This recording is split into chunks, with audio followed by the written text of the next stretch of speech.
Hola, muy buenas tardes, sean ustedes bienvenidos a La Pandemia. ¡No otra vez! No, esa pandemia no, este es el programa que ustedes pidieron muchísimo y les encantó. Bienvenidos a La Pandemia. Está con ustedes hoy su servidor, Arturo Torres. Y conmigo está mi compañera, Andrea Rodríguez. ¿Cómo estás, Andrea? Muy bien, Arturo, muchas gracias por preguntar. ¿Y tú cómo estás? Yo me encuentro bien, muchas gracias, Andrea. Así que cuéntame, ¿qué es lo que vamos a ver hoy?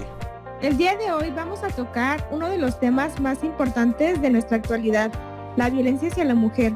Nos enfocaremos en tocar los temas de prevención hacia la violencia, cómo es que se ve la violencia desde el punto de vista de la sociología y la cultura.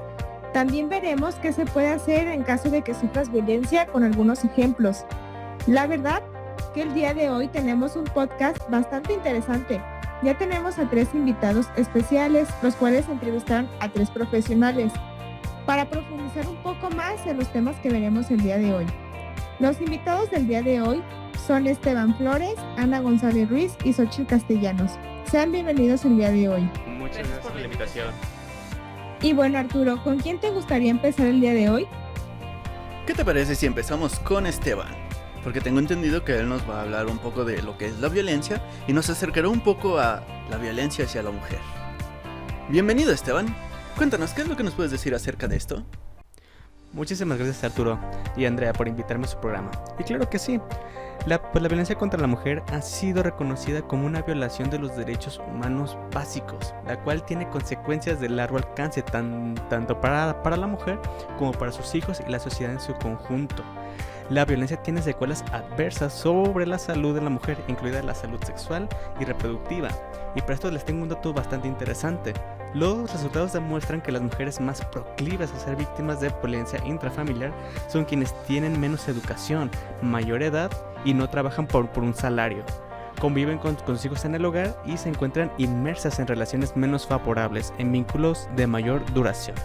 Están emparejadas con varones que no tienen menos educación que ellas y o tienen problemas con el alcohol y o fueron víctimas o testigos de violencia durante su infancia. En este contexto, las agresiones físicas son las que han recibido mayor atención por parte de legisladores e investigadores. No existe una única modalidad de violencia, sino que también puede ser psicológica, sexual, económica, matrimonial y o simbólica.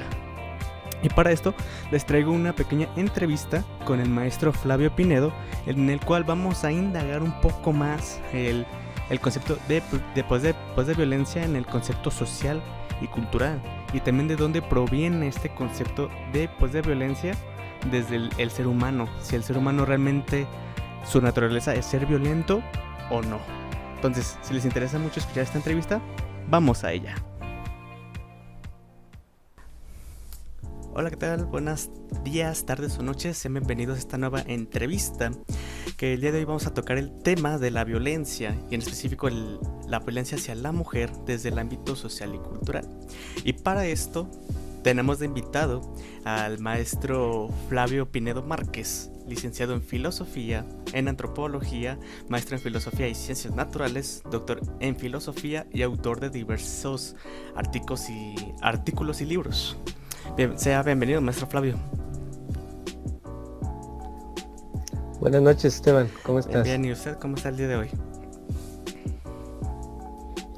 Pues bien, aquí trabajando y pues aquí con la disposición para colaborar contigo. Te mando muchísimas gracias, ¿no? Que nos preste un tiempo, ¿no? Para poder hacer esta entrevista. Es principalmente pues también para ampliar un poco, ¿no? Este tema de la violencia desde el ámbito social y cultural, ¿no? Para darle un poquito de sentido, ¿no? De por qué sucede, por qué la sociedad lo permite, ¿no? Que siga existiendo esto, ¿no? Pues para comenzar, ¿qué le parece si nos puede comentar qué es la violencia desde la perspectiva social y cultural? Bueno, mira, pues la pregunta pues es compleja, obviamente, ¿no? Como todas, de manera simple y sencilla, pues la violencia se puede entender como el uso de cualquier recurso material o inmaterial, con el uso desmedido también de esos recursos materiales o inmateriales, como para obligar a que las otras personas hagan lo que tú quieras que haga, sometiéndolas, ¿no? Sin que ellas estén de acuerdo, sin que ellas voluntariamente acepten, ¿no? Sino que es prácticamente coercionarlas, ¿no? Podemos usar desde una fuerza o podemos usar una fuerza física o palabras para obligar a que el otro pues finalmente pues haga algo en contra de su voluntad, ¿no? Y desde esa lógica, desde esa perspectiva, pues podemos entender que pues bueno, las imaginaciones y las creatividades de los humanos para ejercer la violencia pues se han desarrollado a lo largo de la historia humana de muchos modos y maneras, ¿no? Puede ser desde algo tan sencillito como educar a los otros para darles órdenes, por ejemplo, para que golpeen a otros, hasta algo tan complejísimo como bien podría ser alguna guerra, una guerra que disponga, por ejemplo, de toda una serie de mecanismos políticos o económicos como para pues, poder ejercer como esas mediaciones materiales o inmateriales, ¿no? Como para ejercer hacia otros esa fuerza, ¿no? Entonces, la violencia desde ese sentido, puede ser vista también como un patrón, como una pauta, ¿sí? Que en la misma cultura se va ordenando, se va organizando, se va controlando, y bueno, quienes tienen ese control pues son quienes, por ejemplo, podríamos decir que administran la violencia. El Estado podríamos verlo así como un filósofo clásico, Thomas Hobbes, que decía que finalmente el Estado es el que administra la violencia, ¿no? Es el que puede generar todo un aparato de legalidad para definir lo que es la violencia y cómo ejercer la violencia, a quién ejercerle la violencia, cómo ejercerle la violencia, ¿no? Claro. Y desde esa misma perspectiva, ¿usted desde dónde cree que puede venir esa violencia, ¿no? Desde el ser humano, ¿no? ¿De dónde surge? Si nos puede decir. Pues mira, está claro que la génesis de la violencia pues es material, ¿no? O sea, sale de los cerebros humanos, sí. Esa creatividad, esa posibilidad, ¿no? De poder administrar la potencia, la fuerza, pues la podemos ver en el mismo cuerpo humano, ¿no? Hay reflexiones filosóficas que se han hecho desde muchas perspectivas. Aquí podría, así de manera abstracta, pues establecer como la referencia, ¿no? Pero en filosofías profundas se habla incluso hasta de una predisposición o una base biológica de la violencia, ¿no?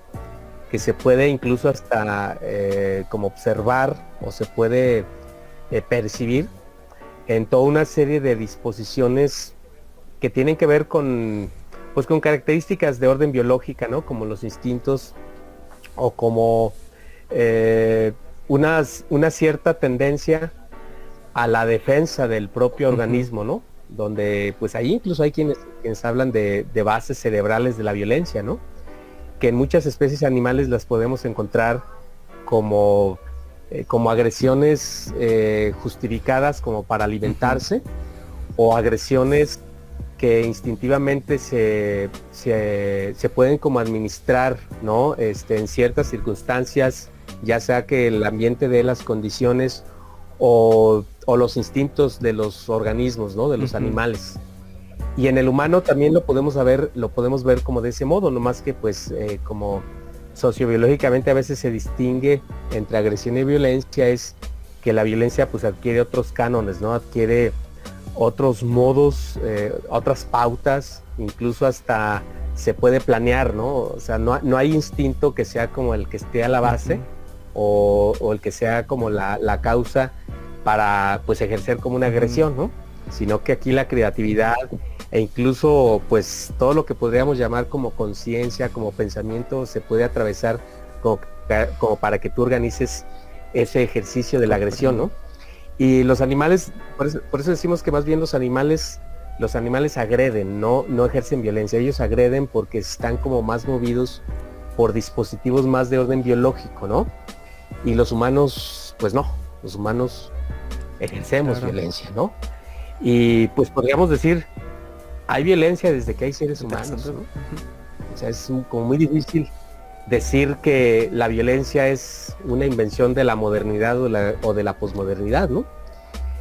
Hay referencias que podemos encontrar en ciencias como la arqueología o como la antropología, pues milenarias, ¿no? Sobre la violencia, ¿sí? Por ejemplo, ahorita me estoy acordando de de un enterramiento, un triple enterramiento que se encontró en una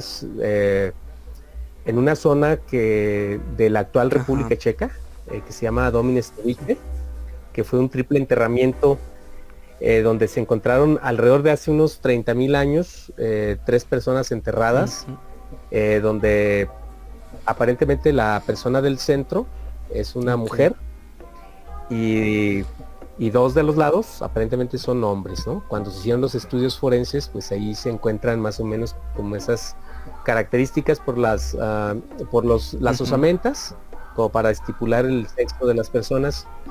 Y pues bueno, a estas personas les dieron una muerte muy violenta, ¿no?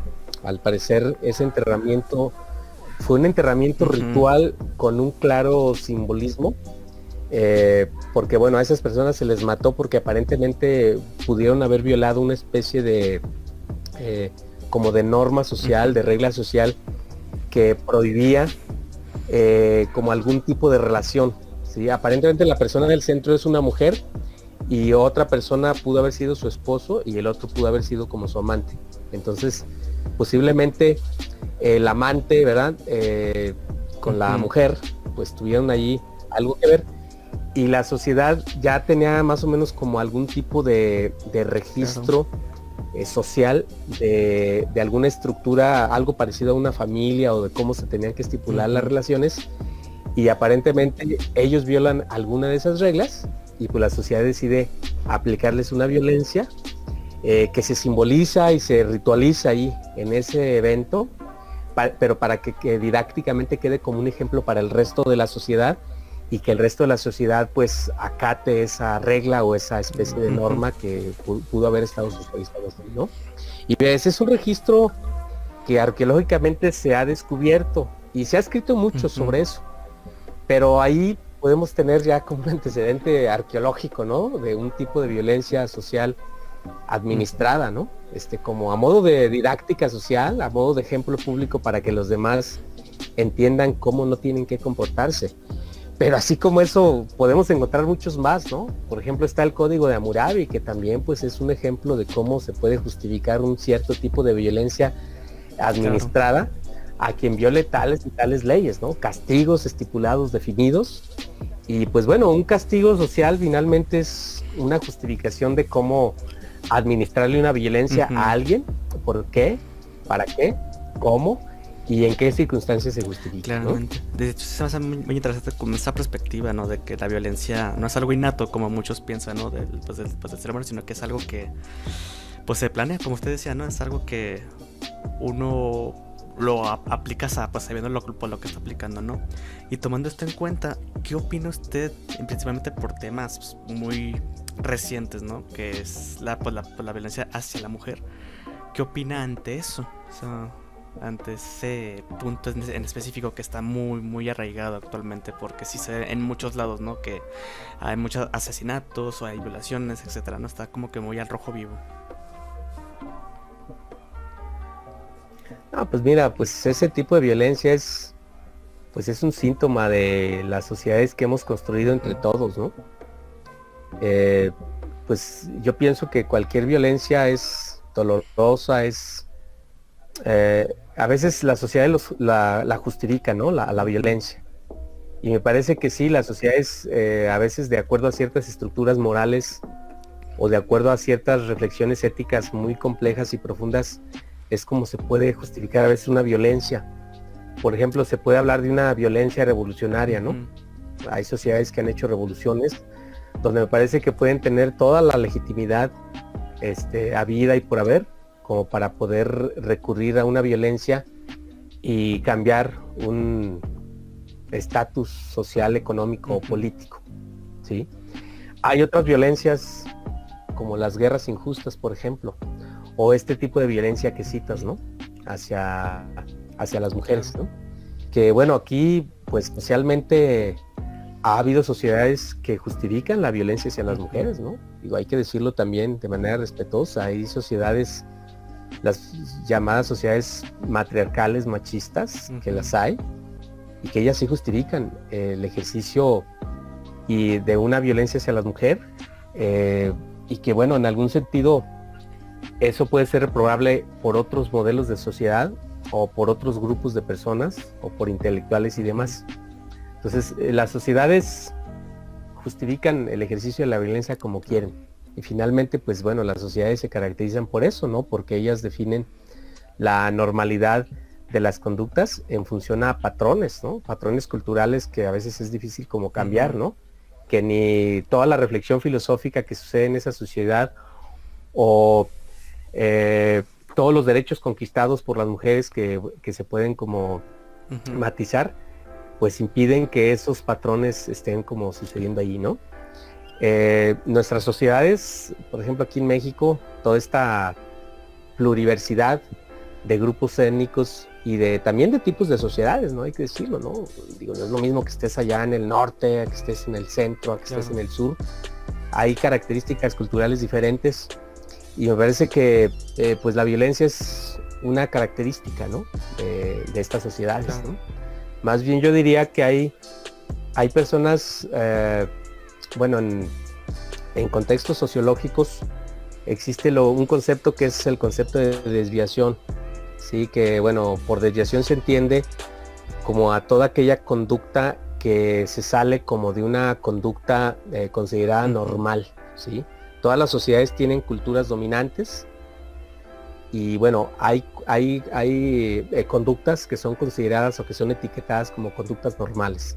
Que lo normal es lo que una sociedad valida como la conducta ideal, ¿sí? Esa es la conducta normal, ¿sí? La que es aceptada por la mayoría de los ciudadanos, ¿no? Por la mayoría de los integrantes de una sociedad. Y la desviación es una conducta que se sale como de ese criterio, ¿sí? Por ejemplo, lo podría marcar yo con esto, ¿no? Así. Lo normal es lo que está dentro de mis manos, ¿sí? Esas, las conductas que están ahí. Y lo desviado es algo que se sale de esa normalidad. Pero hay desviados positivos y desviados negativos. Sí, eso en la sociología se ha reflexionado muchísimo, se ha analizado bastante. Por ejemplo, podríamos hablar de un desviado positivo. Por ejemplo, Jesucristo lo podemos poner como el clásico ejemplo de alguien que en su época fue desviado, pero fue un desviado positivo.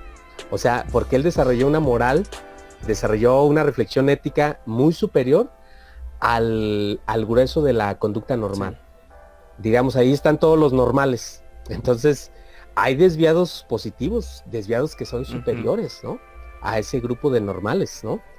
Y podríamos decir que hay desviados negativos. Por ejemplo, un criminal, pues tiene una moral, por decirlo así, como muy diferente, por no usar el concepto de superior e inferior, diferente a los normales. Así, los desviados negativos, pues están, por decirlo así, como abajo de eso, ¿no? Y los positivos pues están como encima, ¿no? Entonces, pues podemos decir que en las sociedades hay muchos desviados positivos que no aceptan la violencia hacia las mujeres, ¿no? O sea, ahí podemos decir que muchos, o sea, una compañera feminista que tiene bien entendido eso, pues ella puede ser considerada como una desviada positiva, ¿no? Porque ella ha construido ya, tiene toda una cognición donde pues tiene todos los argumentos del mundo como para decir que no es correcto que se ejerce esa violencia hacia una mujer, ¿no? Igualmente nos podemos encontrar con un desviado negativo, ¿no? O sea, pues tal cual, ¿no? Un feminicida, lo justifica, ¿no? Donde pues no tiene, exacto, o sea, donde no tienen ni argumentos y donde además, de acuerdo a su cultura, puede justificar una violencia así específica, ¿verdad?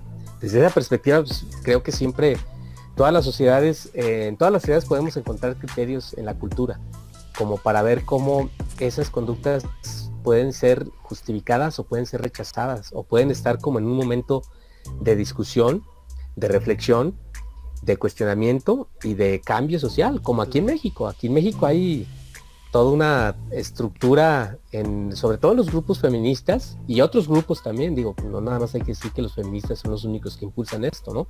Hay otra serie de grupos, colectivos que me parece que bien pudiésemos catalogados como desviados positivos, porque están debatiendo muy a fondo esto, comprendiéndolo y construyendo argumentos en contra del uso de esa violencia.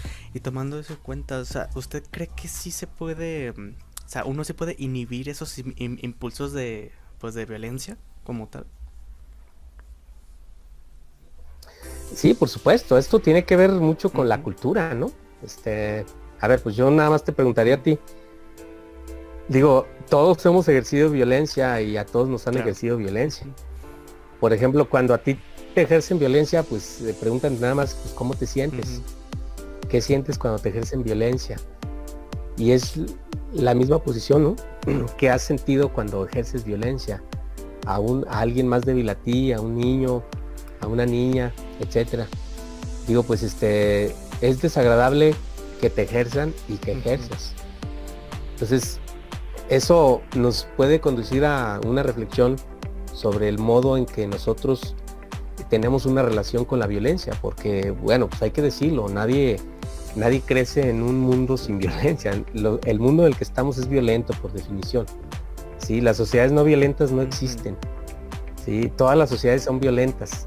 Ha habido grandes intentos por construir sociedades no violentas, pero no hay un ejemplo de una sociedad no violenta. ¿Sí? Entonces todos crecemos precisamente rodeados de esa cultura, y aquí más bien como lo complicado más bien es cómo desarrollar mediaciones que nos permitan relacionarnos con esa cultura, con la violencia, y cómo salir del atolladero, ¿no? En eso sí hay mucho pensamiento, ¿verdad? Hay muchas, si quieres verlo así, técnicas para el ejercicio de la no violencia y demás. De que se puede, se puede, ¿verdad? Sí, claro. Eso que pues ante eso usted diría que, porque muchos piensan que un maltratador o alguien que es muy violento, que creció en un ambiente demasiado violento, igual siempre será violento. ¿Usted piensa que definitivamente sí se puede salir de eso? Sí, claro. O sea, tenemos ejemplos históricos de eso. O sea, hay posibilidad, pues, ¿no? Sí es posible salir de ello. Muy bien. Como tal, ¿cuáles cree usted que serían las pautas culturales que mantienen la desigualdad entre los géneros en nuestra sociedad? Bueno, mira, a veces es como, creo que a veces hay un abuso como para decir que la cultura es la que determina la desigualdad.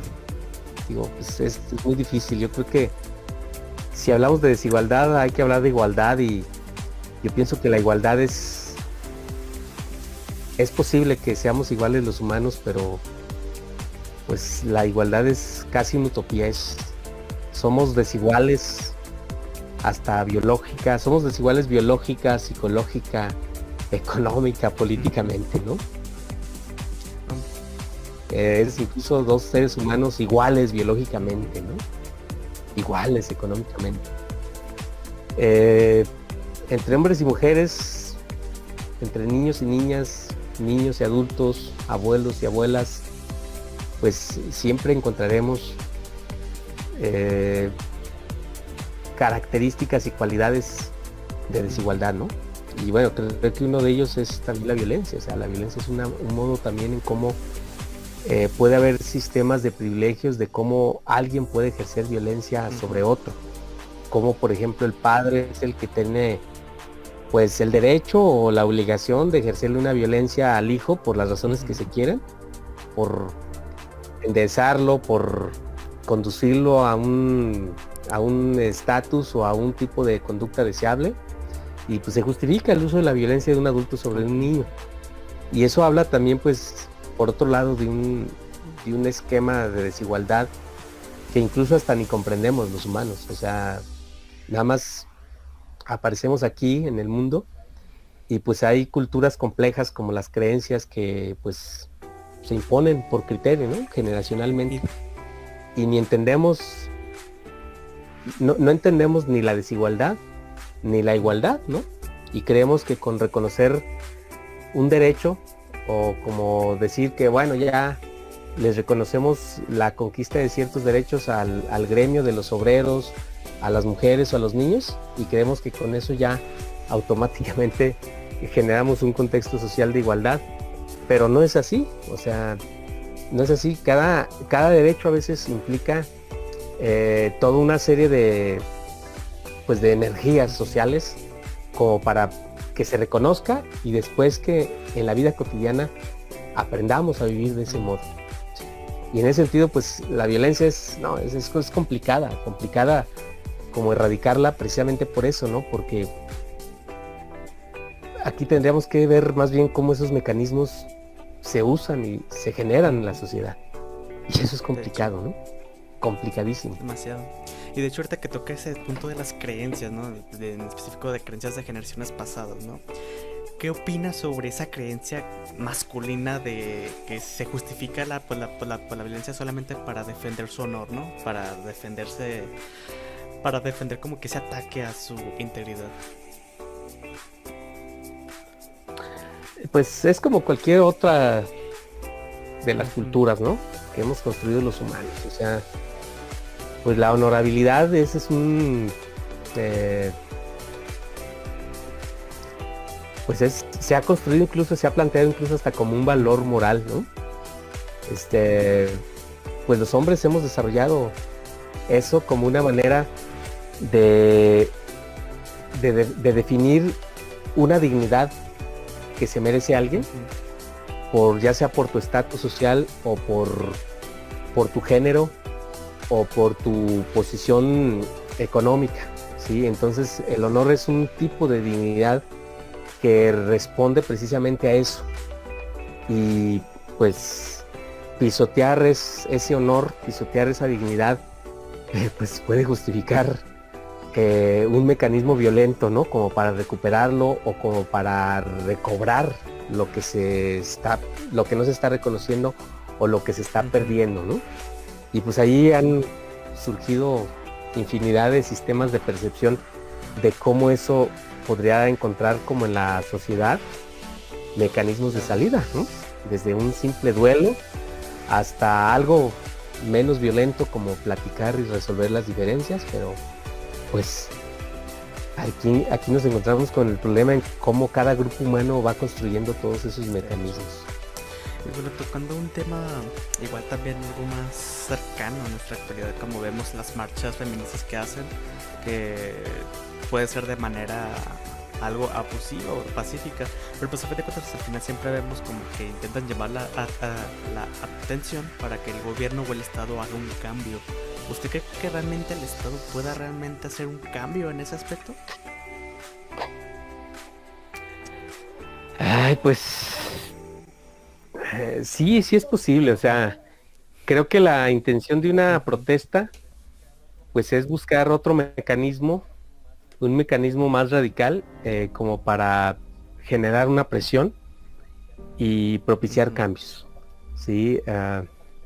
Pues obviamente aquí regresamos como al problema de cómo diablos generar como esos pues mecanismos efectivos, ¿no? Para que la presión surta su efecto.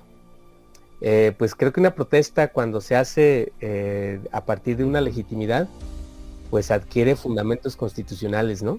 Y tiene precisamente esa intención, tiene ese sentido, ¿no? Lo que no se logra por otras vías, pues se logra por la vía de la protesta.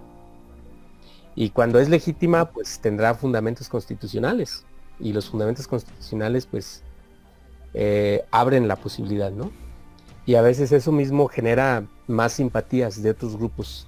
Y esto, pues, definitivamente es como muy bueno. Y las protestas feministas, pues, han tenido mucho eso, ¿verdad? Me parece que hay una simpatía, bueno, aquí no podríamos reducirlo nada más al género de las mujeres, ¿no? Hay una simpatía también en los hombres, ¿no? Hay muchos aliados que pues en diferentes contextos apoyan todo eso, ¿no? Y creo que eso es parte también como de un movimiento natural en la cultura, ¿no? porque se está generando una base social, se está generando un apoyo, y eso finalmente pues a corto y a largo plazo pues significa una transformación, y esa transformación pues finalmente pues es una necesidad, que es una cultura, ¿no?, que se está justificando, que se está reinventando, que se está rehaciendo, y pues así es la vida, ¿no? La cultura así es, la cultura es como la energía, no se crea ni se destruye, Exacto. se transforma. Y también usted cree que el punto socioeconómico, ¿cree que tenga alguna relación con que la violencia puede sea más agresiva o menos agresiva? Sí, por supuesto.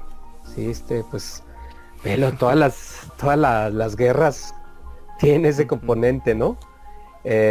Las condiciones menos violentas, las situaciones menos violentas también tienen ese componente como un factor clave, ¿no?, del ejercicio de la violencia, ¿no? En las familias, pues, la crisis económica es un detonador muy importante, ¿no?, para los conflictos. Y por qué no verlo en otros contextos, ¿no? ¿Por qué no verlo por ejemplo, en los conflictos que el feminismo viene a denunciar? Las mismas estructuras sociales me parece que responden mucho a eso, ¿sí? Y las violencias que surgen, pues bueno, el componente económico es fundamental, ¿no?, como para captarlo y entenderlo desde estas lógicas. Muy bien. Y para usted principalmente, dentro de la historia de México, usted nos podría mencionar como que algún evento así hito que haya dicho esto es aquí hubo un antes y un después referente a la violencia contra la mujer? Pues mira, me parece que en todos los eventos históricos lo podríamos como localizar, ¿sí? Lo podríamos ver, ¿no? Por ejemplo, algo que se ha investigado muchísimo en la Revolución Mexicana es también como la participación de las mujeres, ¿no? Ha habido muchas feministas aquí en México que han hecho ese tipo de trabajos, ¿no?, ese tipo de exploración, cómo las mujeres cumplían como ciertas funciones, ciertos papeles definidos, ¿verdad? Más así como, podríamos decirlo así, como de segundo orden, ¿no? Así que las Adelitas eran las que cocinaban, eran las que limpiaban las armas, las que llevaban las balas, etcétera. Pero que bueno, sin esa participación pues hubiese sido como muy diferente el desenlace de la misma revolución, ¿no? Y por ejemplo también lo podemos ver en el movimiento del 68, que bueno, ha habido pues compañeras de aquí de la Universidad de Guadalajara. Yo me acuerdo una estudiante de letras que hizo una tesis donde ella estudió como el papel de las mujeres en las protestas del 68, y donde pues ya ahí había, no recuerdo los nombres como de muchas de estas mujeres que estaban muy activas ahí en el 68, y donde claro, por la cultura, pues siempre ellas como las relegaban como a un segundo término, ¿no? O donde, por ejemplo, no las dejaban hablar, donde no les reconocían así como hoy, abiertamente, por ejemplo, se pudiese reconocer en una asamblea pública una voz femenina, así en un sentido de igualdad, ¿no? Donde la voz de ambos tenga el mismo valor. Y en el 68 no. Y después del 68, pues se hizo ese tipo de análisis, ¿no? Donde pues ahí se veía que las mujeres también eran pares iguales, y que ellas con el discurso también venían denunciando como esas situaciones de desigualdad, ¿no? Esas situaciones de poner a las mujeres como en un segundo término. Y hasta después de los acontecimientos se reconoce eso. Y es así como se empieza a valorar más y se empieza a entender que pues que siempre hemos sido iguales, pues. O sea, que no teníamos ahora por qué seguir como reproduciendo esos pues hasta cierto punto vergonzosos, ¿no? De relegar a las mujeres en un segundo término, ¿no? Y eso es como una constante también, o sea, lo hemos visto, ¿no? Lo vemos también en la colonia. Ahí está el caso de Sor Juana Inés de la Cruz, ¿verdad? Una poetisa que, pues, también, o sea, antes de la independencia y después de la independencia podemos ver cómo hay una revalorización si bien es cierto, también pues aquí el poder de la cultura dominante pues nos impide ver así como todo ese momento de crecimiento, pero en la independencia de México pues la participación de las mujeres fue clave, ¿no? Hay casos así muy importantes como el de Gertrudis Bocanegra, ¿no? Donde pues ella hacía lo mismo que cualquier otro independentista pues importante, ¿no? Y donde también el papel de las mujeres era pues así, tal vez como en un sector más reducido de grupos de interés, de clases sociales, pero que sí era importante, ¿sí? Y bueno, pues ahora no se diga, por ejemplo, aquí en los últimos grandes movimientos, ¿verdad? Por ejemplo, los últimos años, ya podemos ver claramente así como un reconocimiento abierto, ¿no?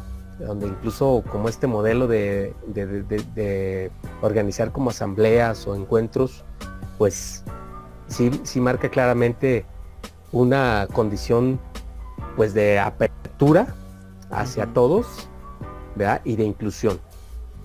Es clarísimo, hasta en las políticas electorales, ¿no? Ya que se van modificando las leyes de paridad para que haya así como una inclusión ya equitativa. Entonces, igual en las instituciones, ¿no? Hay ya como ciertos empleos reservados exclusivamente para mujeres, ¿no? Y en fin, esto tal vez empieza a gestar como otro tipo como de discriminación o de segregación, que eso genera otros problemas, pero bueno, pues así son las sociedades, ¿no? Tienen que estar cambiando y reinventándose. Exacto. De hecho, Tom, ante eso, pues yo de manera coloquial me he topado con personas que de hecho me han comentado que estas nuevas formas de pensar, estos nuevos movimientos, realmente no están haciendo un cambio significativo, porque pues sigue habiendo la misma cantidad de agresiones hacia la mujer, inclusive van en aumento también esas agresiones. ¿Usted qué les podría decir a esas personas que dicen que realmente no está funcionando nada de estos nuevos pensamientos? ¿Usted cree que realmente pueda cambiar algo estos nuevos pensamientos? Bueno, es que también depende quién lo diga y en qué contexto lo digan, ¿no? Digo, pues también me parece que esto se presta incluso a una especie como de revanchismo, ¿no? Que es muy notorio a veces entre hombres y mujeres, ¿no? Pero creo que a veces como esas discusiones están fuera de contexto porque no tenemos como datos más precisos, ¿no? A mí me parece que sí sí se está gestando un cambio, ¿verdad? O sea, cuando un machista empieza a descubrir cómo hay un empoderamiento en las mujeres, generalmente el machista reacciona así, ¿no? Diciendo que, pues voy a ser más violento, ¿no? Etcétera, ¿no? Y bueno, me parece que eso es como lo más absurdo, ¿no? O sea, es como que si tú dices que no tomas refrescos, ¿verdad? Y que estás en contra de tomar refrescos, y de repente en una fiesta te olvidas de eso y te pones a tomarlo, y dices, ay caray, pues, ¿qué pasó, verdad? Pues ahora, yo decía que no tomo refrescos y ya, lo agarro, ya me lo tomé, pero lo que me queda lo agarro y lo tiro, ¿no? Digo, pues es como absurdo, ¿no? Hay un empoderamiento, ¿no?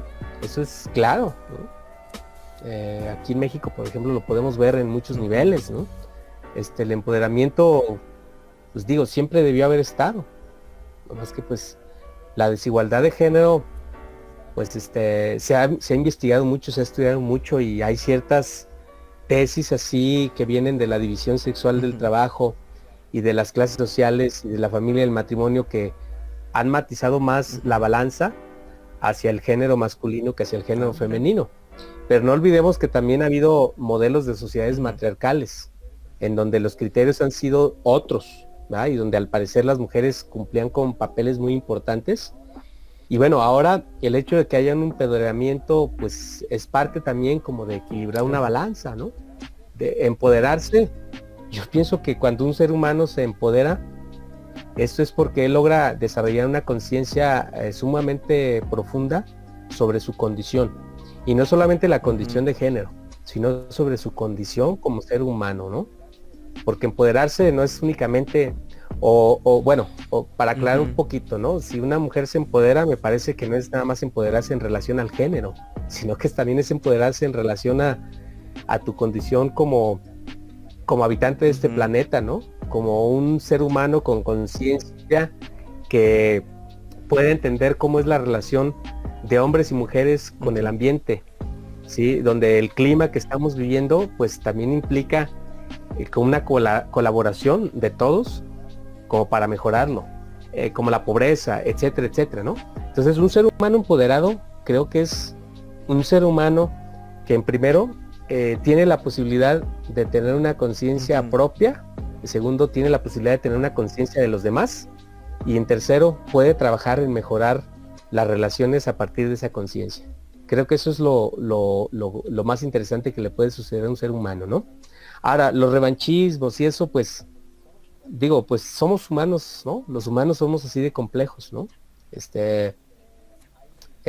Hay pensamientos encontrados que siempre van a estar ahí y que siempre, pues, por el egoísmo o por la formación que tenemos o por la manera en que estamos interactuando en nuestra sociedad, pues nos pueden hacer reaccionar de otro modo, ¿verdad?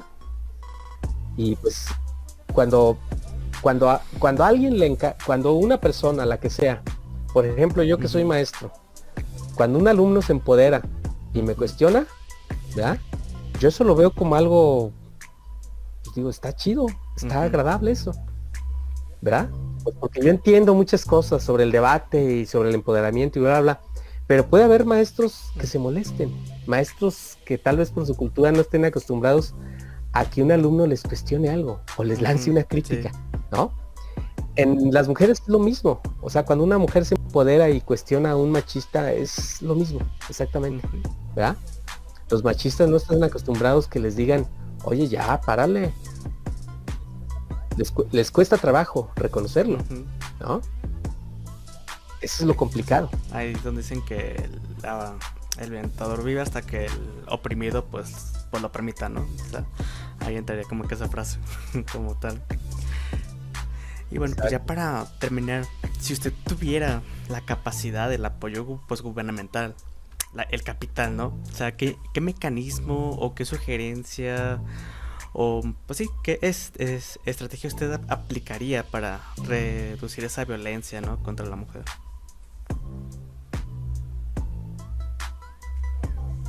No, pues esa pregunta yo creo que ni Dios la puede responder, ¿verdad? Creo que lo más interesante yo pienso que es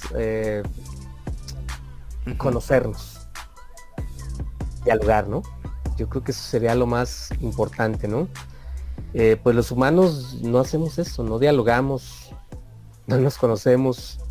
Esas situaciones me parece que son básicas, ¿no? Como para que podamos construir una relación ventajosa para todos.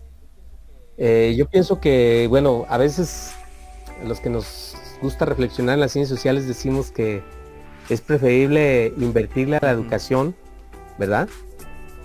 Y donde a veces no esclarecemos ni definimos lo que es educación, pero decimos que es mejor invertirle a la educación que invertirle a otras cosas, ¿no? Que invertirle, por ejemplo, a la economía, o que invertirle a más policía, a más soldados y demás. Inviértele a la educación.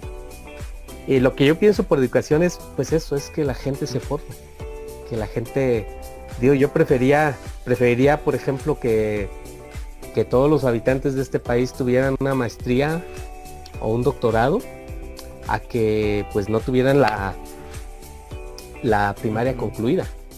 Mira, aunque tuvieras un doctorado y no lo ejercieras, o una maestría y no lo ejercieras, ponle que estudiaras psicología y que hicieras después una maestría en arte y un doctorado en ciencias forenses o un doctorado en lingüística, aunque no trabajaras de eso, pero algo importante que te da la formación pues es la capacidad de reflexionar, es la capacidad de desarrollar una conciencia.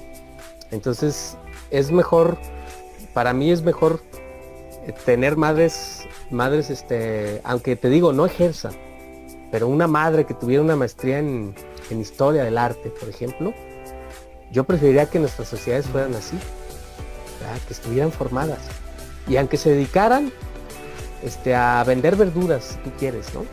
y que el papá tuviera un doctorado en administración y que no ejerce ese doctorado, no trabaja de eso, que trabaja ahí en una oficina de gobierno.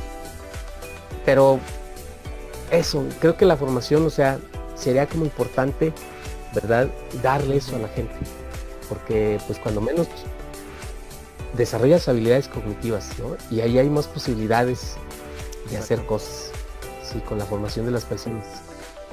Pienso que eso, yo si pudiera, si tuviera la capacidad económica, por ejemplo, o todos los dispositivos políticos, yo me enfocaría en eso, en que la gente se formara, que la gente leyera, que la gente hiciera maestrías, doctorados, que la gente escribiera artículos, que la gente escribiera libros, que la gente organizara círculos de estudio, que la gente discutiera sobre nuestros problemas. O sea, discutir los problemas creo que es lo mejor que le puede pasar a esta sociedad, ¿no? Que es lo que no hacemos. O sea, no entendemos los problemas y nada más sacamos nuestro elenco de prejuicios y de creencias. Y ni entendemos los problemas en nada. Pero eso sí, estamos cargados de prejuicios, estamos cargados de estereotipos, de estigmas, y ese elenco es el que siempre lanzamos hacia lo que creemos que es la solución a esos problemas. Entonces, a mí me parece que la formación es básica, importante, ¿sí? Y bueno, imagínate una sociedad que discuta en serio la violencia hacia las mujeres, por ejemplo. Va a ser una sociedad que después te va a discutir la contaminación, que después te va a discutir el problema del agua. O sea, es muy importante que la gente entienda eso, que la gente entienda, ahorita estamos hablando de la violencia, pero que la gente entienda por qué hay escasez de agua aquí en la ciudad, por qué los niveles de contaminación están agudizando más los problemas del medio ambiente. Si la gente discutiera eso y lo entendiera, me parece que, bueno, podríamos generar acciones como más concretas, más conscientes, y nos la pensaríamos 2 veces para seguir tirando basura en la calle. ¿Verdad? Ay, pues bueno, pues ya se nos está acabando el tiempo. De hecho, me gustaría preguntarle más cosas, pero pues bueno, por cuestiones de este tipo, pues ya estaríamos concluyendo esta entrevista. De antemano, muchísimas gracias por su tiempo y toda esta valiosísima información que nos ha dado. No, ¿de qué? Pues Bueno, muchísimas es un placer colaborar. Gracias. Pues bueno, que tenga una excelente noche, maestro Flavio. Hasta luego, buenas noches. Muchas gracias por esa aportación, Esteban. Y la entrevista estuvo muy interesante. Ahora pasamos con Xochitl Castellanos, la cual nos trae información acerca de la prevención. Bienvenida, Xochitl. ¿Qué es lo que nos puedes decir acerca de esto? Muchas gracias, Arturo, por la invitación. Es un honor estar aquí. Quisiera comentarte que en México hay un 47% de las mujeres de 15 años que han sufrido algún incidente de violencia por parte de su pareja. En la actualidad, de acuerdo con estadísticas del Secretariado Ejecutivo del Sistema Nacional de Seguridad Pública, se han reportado 8.186 mujeres víctimas de delitos, de los cuales 3.628 corresponden a feminicidios tipificados como tal en periodo del 2015 al 2020. Este tipo de violencia se presenta en todos los entornos socioculturales, socioeconómicos y religiosos. Se han encontrado que los agresores más comunes en la violencia contra la mujer son compañeros o excompañeros íntimos del sexo masculino. Las personas que en su niñez han estado expuestos a modelos de agresión y maltrato intrafamiliar tienen mayor riesgo de involucrarse en relaciones de pareja poco saludable, con lo cual tienen la tendencia que suele a repetirse a lo largo de la vida.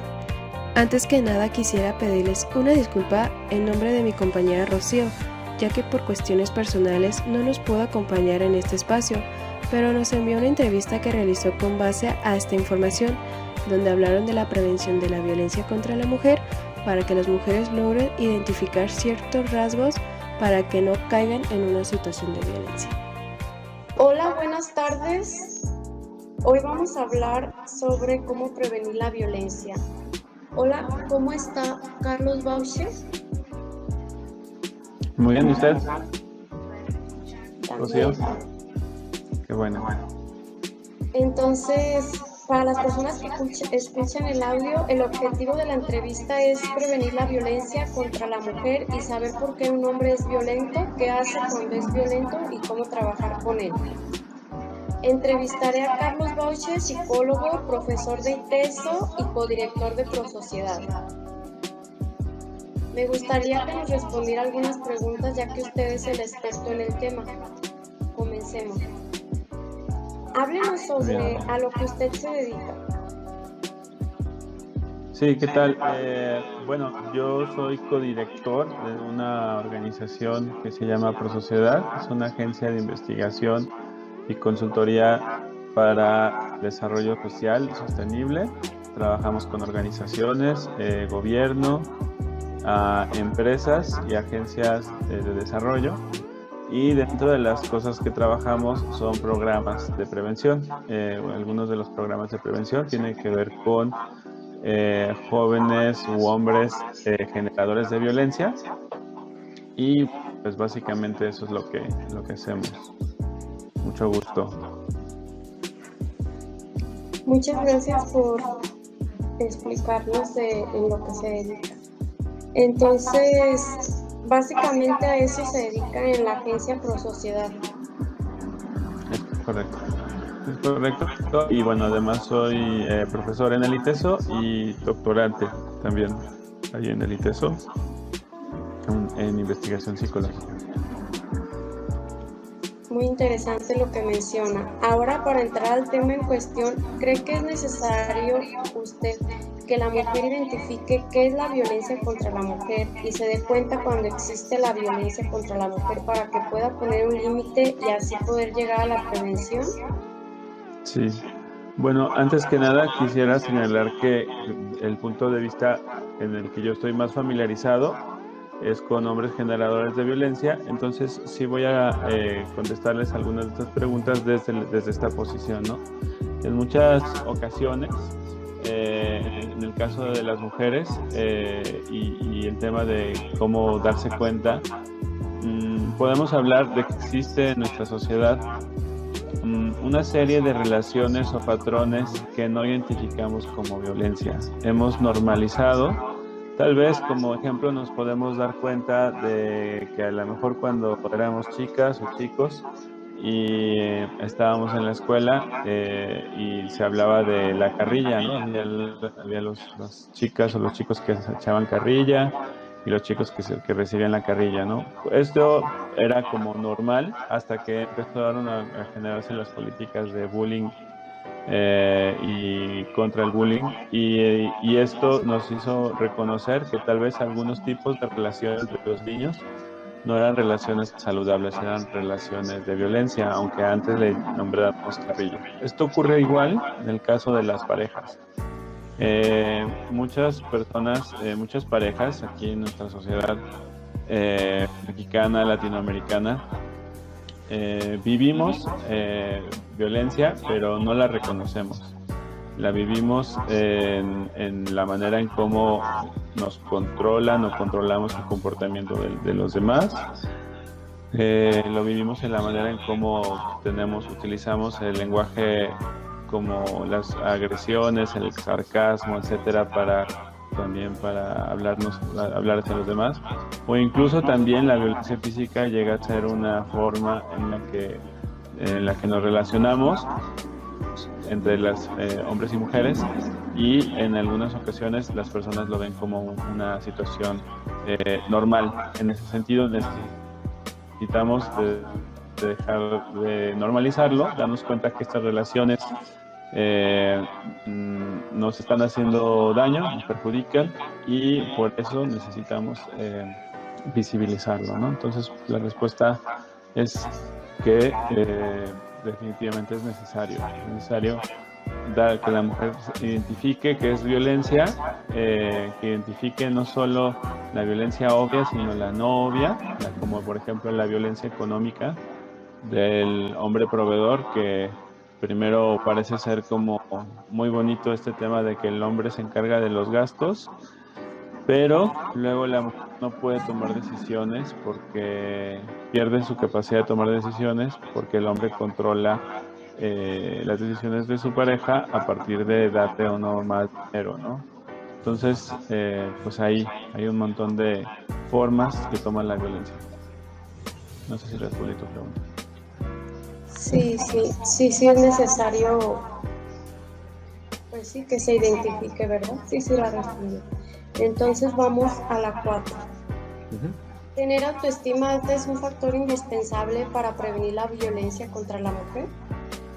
Pues mira, no todas las mujeres que han recibido violencia necesariamente tienen una baja autoestima, pero sí podríamos hablar de que los hombres generadores de violencia normalmente les cuesta trabajo relacionarse con parejas con las cuales ellos puedan percibir como que su pareja destaca, que su pareja brille, que su pareja le vaya bien, etcétera. Entonces algunos hombres empiezan a generar comentarios, chantajes, agresiones, en donde básicamente la mujer, con tal de llevar una relación en paz con su pareja, empieza como a encogerse, a no destacar, a tratar de no brillar o llamar la atención mucho para que su pareja no se dé cuenta, ¿no? Esto poco a poco, como una gota que va pegando en un cantarito, va mermando la autoestima de las mujeres, de tal manera que sí puede llegar un momento en donde una mujer que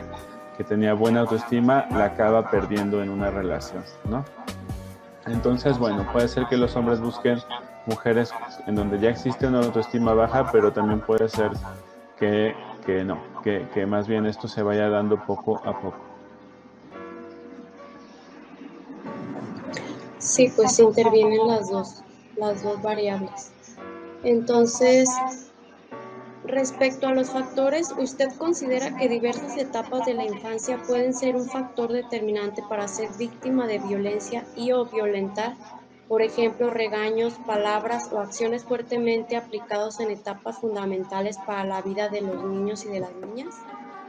Sí, definitivamente la infancia es una de las etapas más importantes en la vida psicosocial de las personas, en donde aprendemos muchísimo sobre normas culturales, familiares, patrones o relaciones de comportamiento, etcétera, ¿no?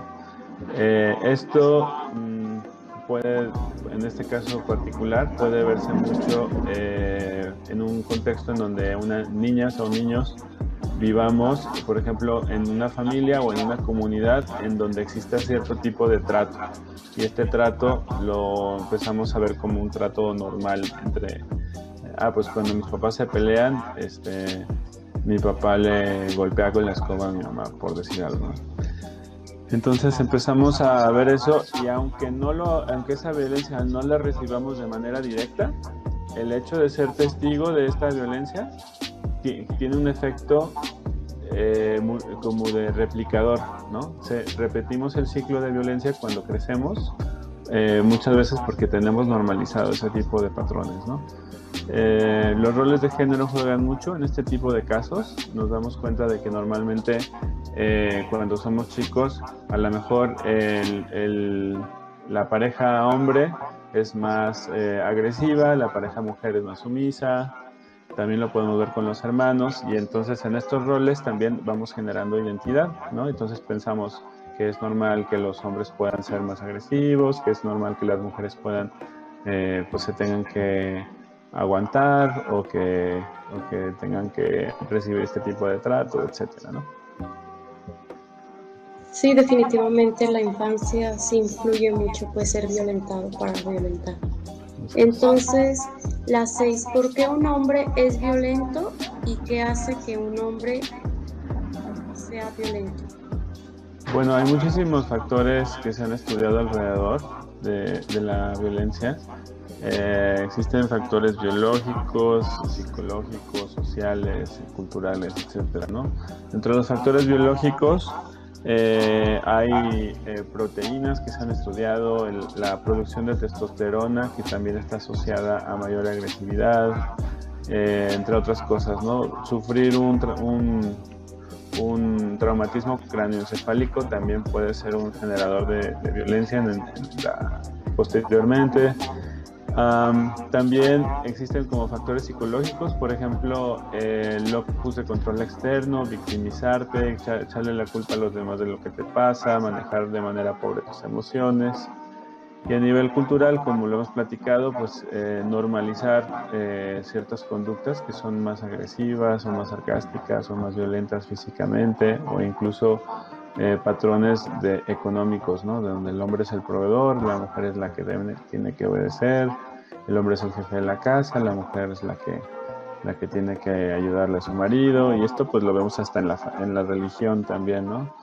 Y entonces, bueno, hay una serie de factores que provocan que el hombre sea más violento. Esto va cambiando también dependiendo de culturas, dependiendo de ciudades, dependiendo de un montón de factores también, porque pues las normas sociales son distintas, porque en algunos lugares está más castigado, hay más castigo social si un hombre es violento. Y a lo mejor en otros países, como en México, si la mujer habla de que su pareja es violenta, puede recibir ataques, ¿no? Incluso de su misma familia, de que está tratando de desintegrar a la familia, que tiene que aguantarse, etc. Entonces, además de todos estos patrones, también existen como menos barreras para ser violento, y también existen más barreras para las mujeres para denunciar o cambiar esta actitud. En su forma de pensar, ¿qué factores sociales también influyen en que normalicemos ciertas conductas violentas contra la mujer, como también por otra parte que el hombre vea normal ser generador de violencia? Bueno, algunas de las factores ya los mencioné, pero por ejemplo en el caso de la religión, ¿no? Cuando en la religión se le da al hombre el papel de ser el jefe del hogar, el proveedor, etcétera, y cuando los sacerdotes en los casamientos, ¿no? Le dicen a las mujeres que tienen que aceptar y ser sumisas, etcétera, todo ese tipo de cuestiones sociales van influenciando poco a poco cierto tipo de conductas, ¿no? Además de estas, pues pueden ser pues los contextos comunitarios o culturales en donde vemos, por ejemplo, estereotipos o roles de género de una forma como tal en la que se van como se comportan los hombres y cómo se comportan las mujeres, que van generando roles de género que son pues con mayor desbalance de poder, ¿no? Entonces, bueno, esos son algunos factores. Y otros factores son otros que también ya mencionamos, ¿no? Las mujeres no denuncian o no visibilizan o no lo hablan, ya sea porque son castigadas socialmente, ¿no? No les creen, las culpan de lo que está pasando, etcétera. En cambio, los hombres tampoco reciben tanto rechazo social en caso de hacerlo, ¿no? Entonces, este tipo de situaciones, factores culturales pueden ser pues estos patrones que normalicen esta violencia. Sí, definitivamente. Entonces, vamos a la siguiente pregunta. ¿Por qué las mujeres y hombres suelen engancharse en este tipo de relaciones? ¿Cree usted que la codependencia es una causa? Bueno, sí, la respuesta sobre la codependencia es que sí puede ser una causa. Hay un patrón interesante. Normalmente en la violencia en la pareja no es de golpe. O sea, tú no empiezas a andar con tu novio y de repente un día se pelean y te da una bofetada, ¿no? Normalmente va siendo gradual, ¿no? Empieza a ser con un panchito, empieza a ser con sarcasmo, un empujón, a veces te agarra fuerte, te jala, y poco a poco este tipo de conductas van de manera muy gradual, van aumentando, de tal manera que una mujer de repente se ve en esa situación y nunca se hubiera esperado que iba a aceptar una serie de cosas que está aceptando, porque ya fue tan gradual que no se dio cuenta en qué momento lo permitió, ¿no? Permitió que su relación fuera así, ¿no? En el caso también de los patrones de pelea-reconciliación, a veces se genera emocionalmente un patrón casi adictivo, como le llaman, también, como le llamaste tú también, una especie de codependencia, en donde muchas parejas que no son capaces de manejar adecuadamente sus emociones, utilizan los patrones de pelea-reconciliación como forma de reafirmar la relación, ¿no? Primero se aman y luego se odian, luego se aman, luego se odian, etcétera, ¿no? Entonces ese tipo de patrones no ayuda y pues es lo que va generando algún tipo de codependencia. Otra razón es que hay ciertas ganancias secundarias detrás de la violencia de pareja que impiden romper el ciclo, ¿no? Entonces, por ejemplo, las mujeres a veces tienen miedo de romper este patrón porque a lo mejor llevan tanto tiempo sin trabajar que no saben cómo le van a hacer si se separan, por ejemplo, ¿no? En otras ocasiones por los hijos, ¿no? Porque hay algún tipo de chantaje de los hijos o hay una preocupación legítima de que su papá no se vaya, probablemente que los hijos no se vayan a quedar sin su papá. Hay un miedo a ser madre soltera, ¿no? Y cómo tomar esa identidad de madre soltera, cómo vivirla, cómo enfrentarte a un posible rechazo, ¿no? En ese tipo de situaciones. Entonces, este tipo de situaciones pues son las que mantienen muchas veces el ciclo, ¿no? Y que esto repercute negativamente en la salud psicológica pues, de la mujer, ¿verdad? Completamente, y va generando conforme van pasando el tiempo, va generando como cada vez mayor percepción de que es algo que no puede cambiar, ¿no? Como una desesperanza aprendida, ¿no? Y eso pues vuelve más difíciles muchas veces romper y cambiar esto. Como dice usted, gradualmente se va llegando a algo que de plano después piensan como que es imposible salir, ¿verdad? Así es.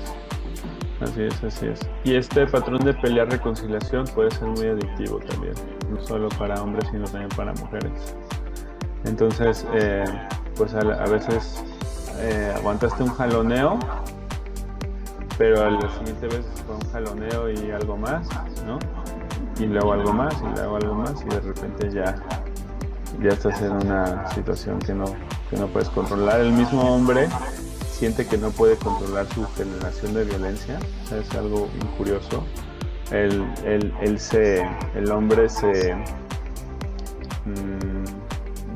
toda la responsabilidad de su conducta la canaliza fuera de él, ¿no? Ella es la que lo provoca y él no se puede controlar, ¿no? Entonces este patrón es muy difícil de romper. Bueno, o sea, él cree pensar, pues, ¿verdad? En ese momento que ella es la que lo provoca, aunque no sea realmente, pues realmente viene siendo de los dos.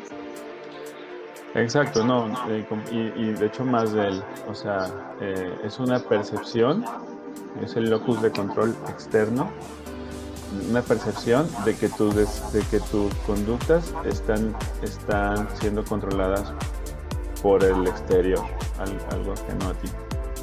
Pero no es verdad, ¿no? O sea, ellos son los principales responsables y los únicos que pueden cambiar eso. Pero el problema es que se va generando esa percepción. Y como para intervenir a nivel social, ¿de qué manera se podría intervenir? ¿Cómo se puede trabajar con un hombre violento? Bueno, cuando existe violencia de pareja, es muy interesante porque cuando se trabaja solamente con el hombre, normalmente no se rompe el ciclo de violencia de la pareja. Se tiene que trabajar, y si trabajas solo con la mujer, tampoco. Entonces, en casos en donde la pareja no ha llegado a un grado de violencia en el cual pues la única solución saludable es separarse, en casos en donde a lo mejor están empezando un ciclo de violencia y la pareja quiere detener ese ciclo antes de que se vuelva peor, se tiene que trabajar tanto con la mujer como con el hombre, ¿no?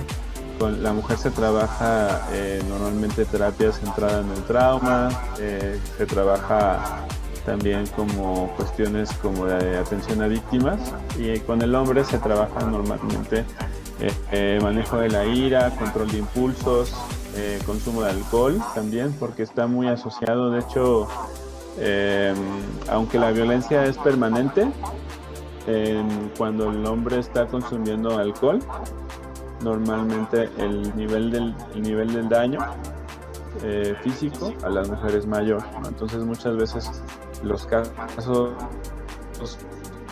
que acaban siendo saliendo a la luz normalmente ocurren cuando el hombre estaba bajo el efecto del alcohol. Entonces también existen programas para disminuir el consumo del alcohol que a su vez disminuyen la violencia de pareja. Entonces esto es también un patrón interesante, saber que normalmente la terapia por sí misma puede ayudar, pero existen otros mecanismos, ¿no? Restricciones legales, consumo de alcohol. Y hay países en donde, por ejemplo, se ha probado pagarle a las personas por no consumir alcohol durante más de 2 meses mientras están recibiendo terapia, ¿no? Y les hacen antidoping, y si no han consumido alcohol, se les da un dinero. Y esto es como una transferencia. Y esto disminuye pues en más de un 50% los casos de violencia de pareja, ¿no? Entonces pues hay varios programas terapéuticos, pero sí tienen que involucrar tanto a la parte que es víctima como a la parte agresora, para que puedan solucionar esta problemática. Así es. Desde su perspectiva, ¿es importante que a temprana edad se hable de este tema?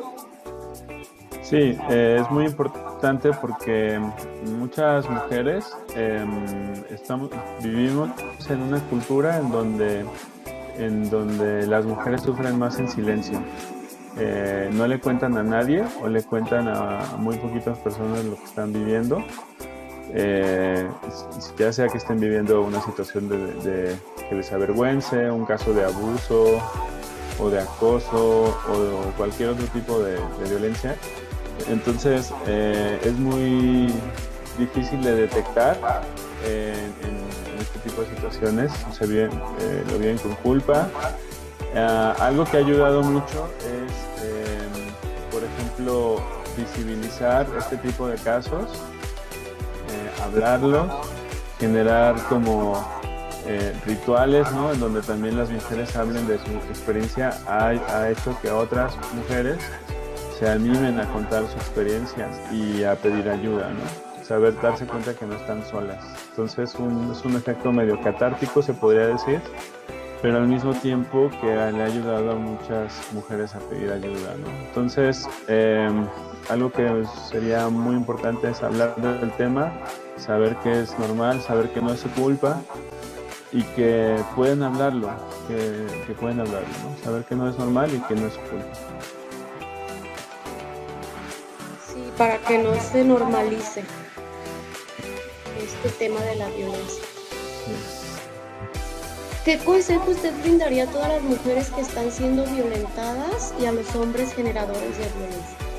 Pues el primero es que no sufran en silencio, que no la aborden solas, que no se culpen, como mencionaba en la pregunta anterior, que busquen apoyo y contención, alguien con quien lo puedan hablar, que valoren el riesgo. Es importante también en ocasiones, hay que saber, ¿cómo decirlo?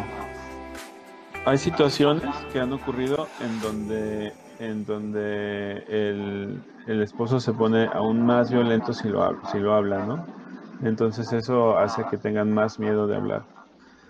Por lo tanto, es súper importante como que cuando te animes a hablar o te animes a denunciar, ya tengas apoyo legal, ya tengas apoyo psicológico e incluso hasta apoyo de cambio de residencia si es que lo necesitas, ¿no? Entonces, dependiendo mucho de la situación en la que estás, el nivel de riesgo en el que te encuentres, pues hay una serie de estrategias. Pero lo primero es buscar a alguien que sea una persona en quien puedas confiar y en alguien con quien puedas generar un plan, ¿no? Un plan para poder trabajar en cómo cambiar esta situación y que te ayude a valorar el riesgo para que sepas cuál es la mejor estrategia, ¿no? En el caso de los hombres, el consejo principal sería pues que se animen a cuestionar muchos patrones que hemos estado repitiendo por generaciones sobre cómo nos comportamos, sobre nuestra manera de abordar el conflicto de pareja, sobre el manejo de nuestra autoestima, nuestro ego, nuestros celos, etcétera. Porque muchas veces, sobre todo los hombres que ya son generadores de violencia, cuentan ya como que traen muchos fantasmas, ¿no? Muchos miedos de los cuales no están acostumbrados a hablar, ni siquiera a admitir públicamente, ¿no? Que sienten ese miedo al abandono, miedo a que su pareja los deje, miedo a que exista alguien que a no ser suficiente para su pareja o a que exista alguien que sea mejor para ella. En general, un ego como muy frágil, ¿no? Que los hace sentirse humillados de manera sobre reaccionan a situaciones, ¿no? Y esta sobrereacción los hace sentirse como humillados. Sí, pues bueno, muy interesante. Y ya antes de finalizar, ¿le gustaría agregar algo ya para terminar?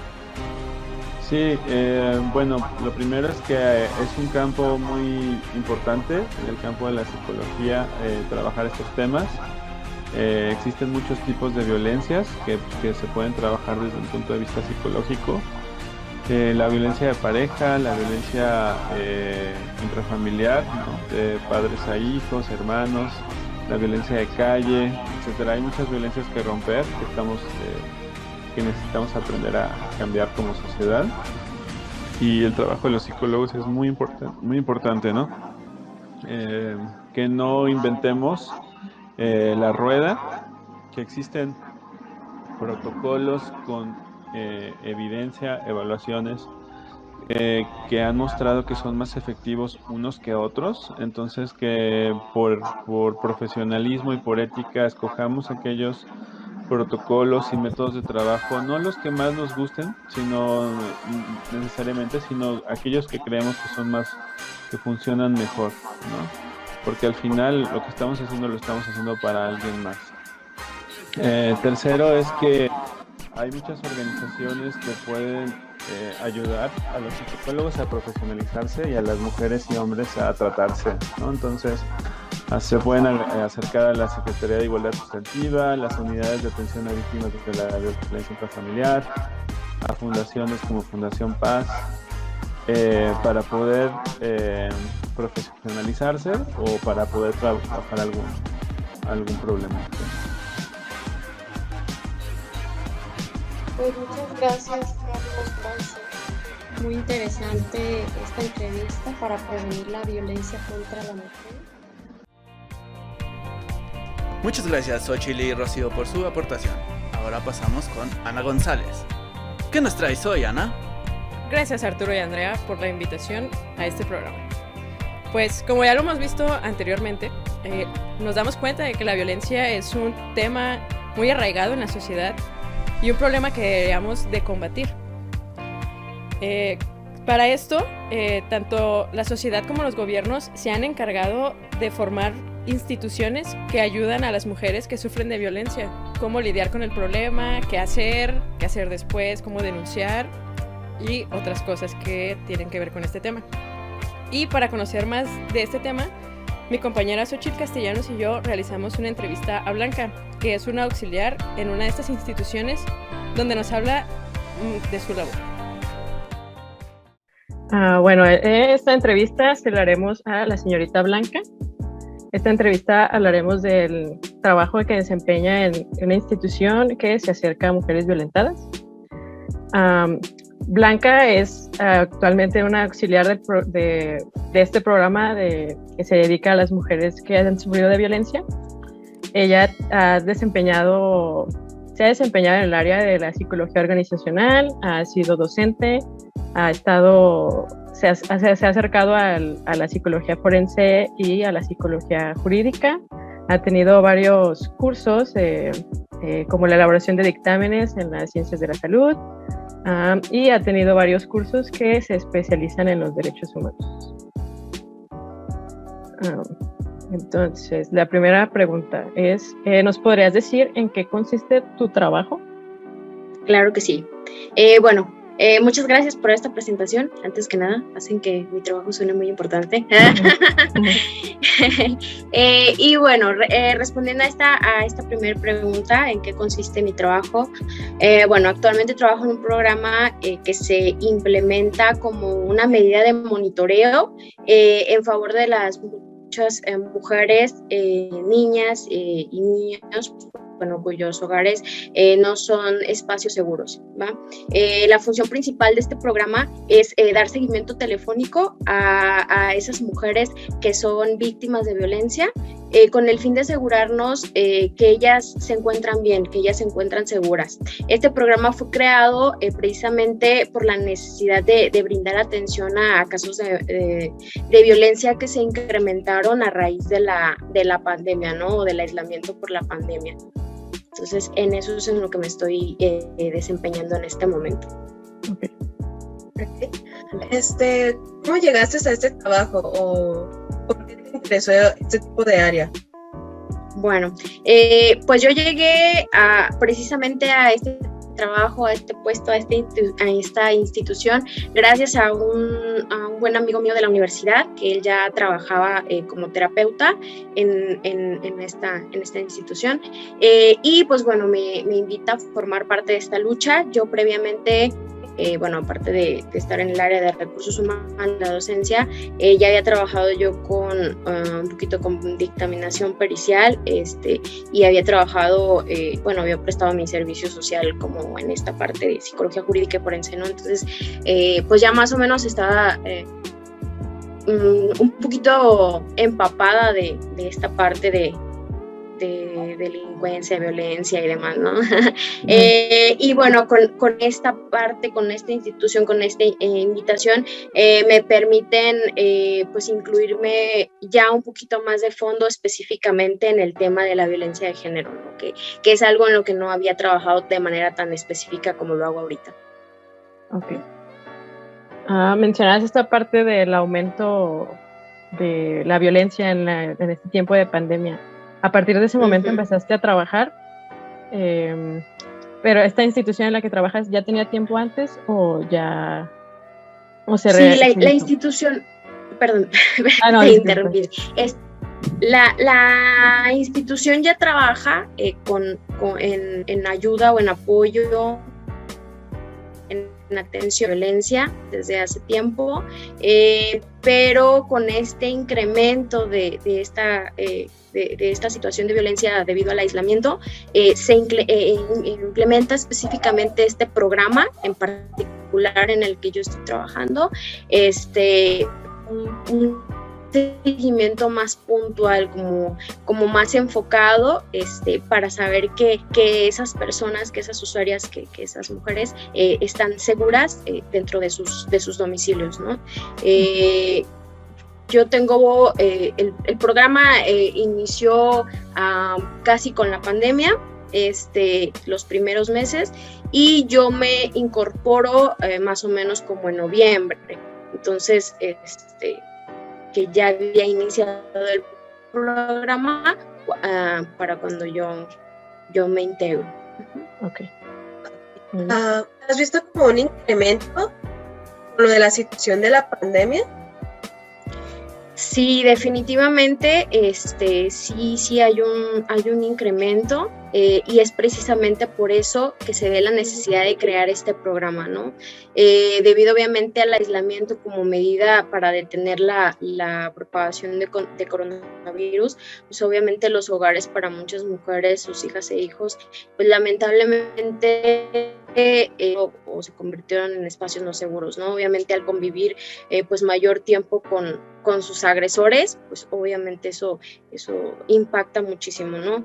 Y de acuerdo a las cifras oficiales reportadas, principalmente, bueno, por muchas instituciones, entre ellas la UDG, por ahí con la coordinadora de la cátedra de la UNESCO de Género, Liderazgo y Equidad con sede en el QCA, la doctora Rosa Roja Paredes. En México se incrementó un 70% la violencia, ¿no? Aumentaron las llamadas de auxilio al 911, y pues obviamente las personas que acudían en búsqueda de apoyo, o mejor dicho, las mujeres que buscaban apoyo que estaban en situación de violencia, pues principalmente reportaban violencia psicológica, económica y patrimonial, ¿no? Que fue como lo que más despuntó en ese momento. Ok, muy bien. De estos casos que mencionas de violencia, desde tu institución, ¿cómo es la manera que se tratan estos casos? ¿Cuáles son los pasos que se siguen? Mira, específicamente en la institución, pues lo primero es brindarle asesoría jurídica y psicológica a las personas, a las mujeres que llegan, ¿no? Obviamente la idea pues es incentivarlas para que pongan su denuncia, para que se siga un proceso legal, y pues obviamente poderlas apoyar hasta el final de su proceso, ¿no? Pero también existe una intervención integral en la que se busca que ellas, en la que pues ellas tengan acceso a oportunidades para que puedan salir de ese ciclo de violencia, ¿no? Se les ofrece el servicio de vinculación con empresas, se les ofrece el servicio de vinculación con escuelas para que terminen sus grados educativos, asesoría psicológica gratuita para que ellas pues, puedan identificar pues todos los indicadores de violencia para trabajar con su autoestima y que pues ellas puedan salir de ese entorno, ¿no? Okay. ¿Cuáles crees que son las señales que no se deben de pasar por alto?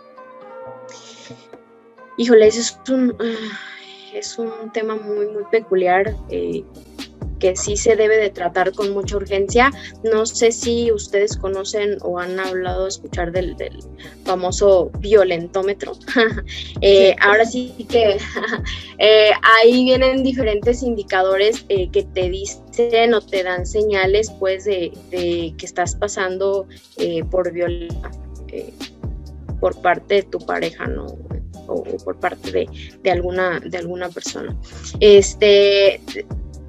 Hay que entender que no nada más es recibir un golpe y eso es violencia, ¿no? Hay violencias muy sutiles como la violencia psicológica y se empieza desde las bromas hirientes, desde que te tratan de chantajear, desde que te mienten, desde que te engañan, hasta incluso, o sea, cosas como que pudiéramos pensar que son muy básicas, como hacerte la ley del hielo.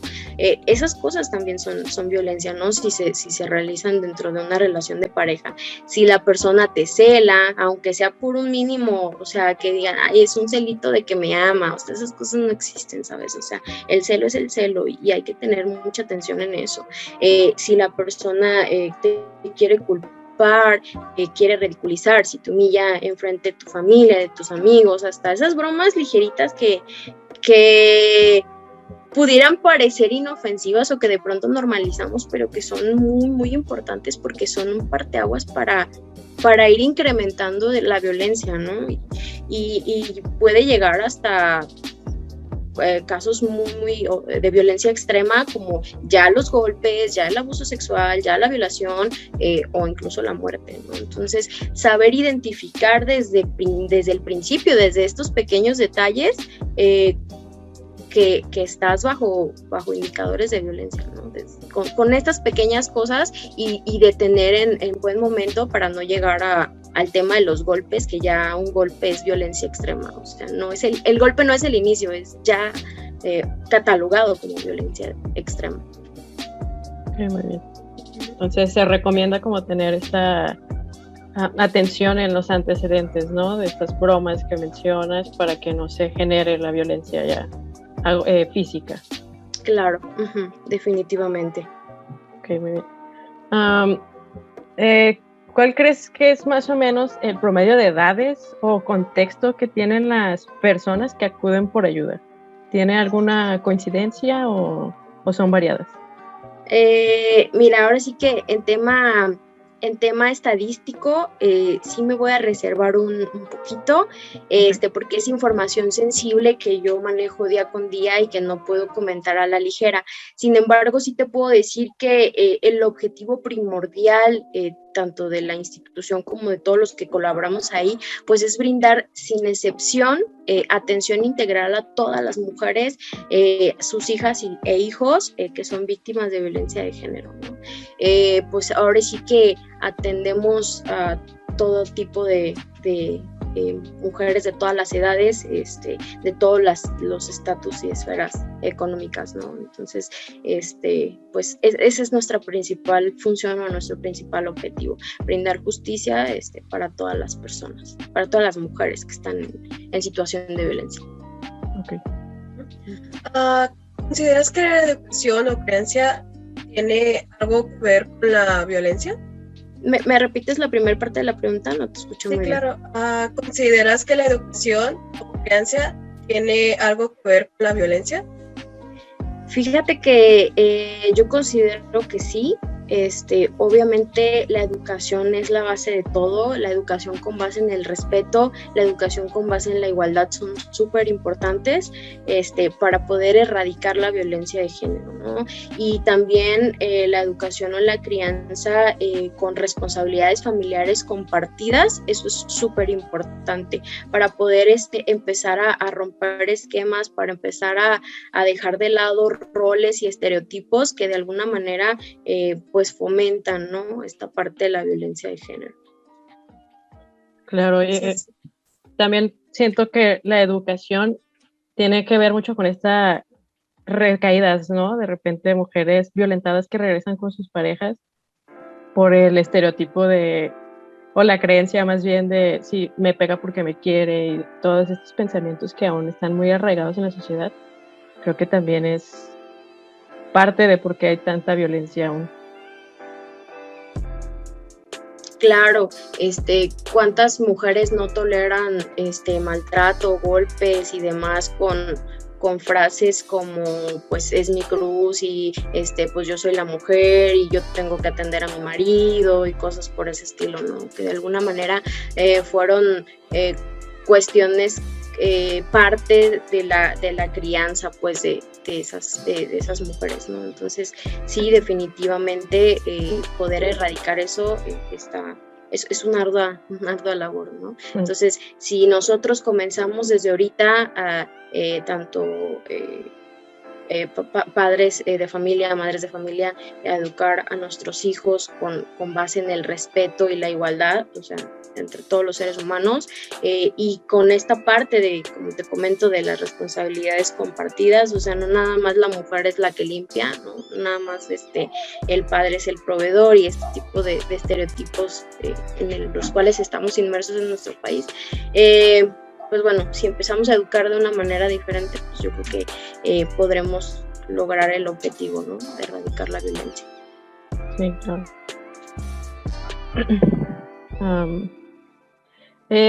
¿Cuáles son alguna institución que nos puedas mencionar que esta entrevista se espera que llegue a las personas que lo necesitan, ¿a dónde podrían acudir por ayuda?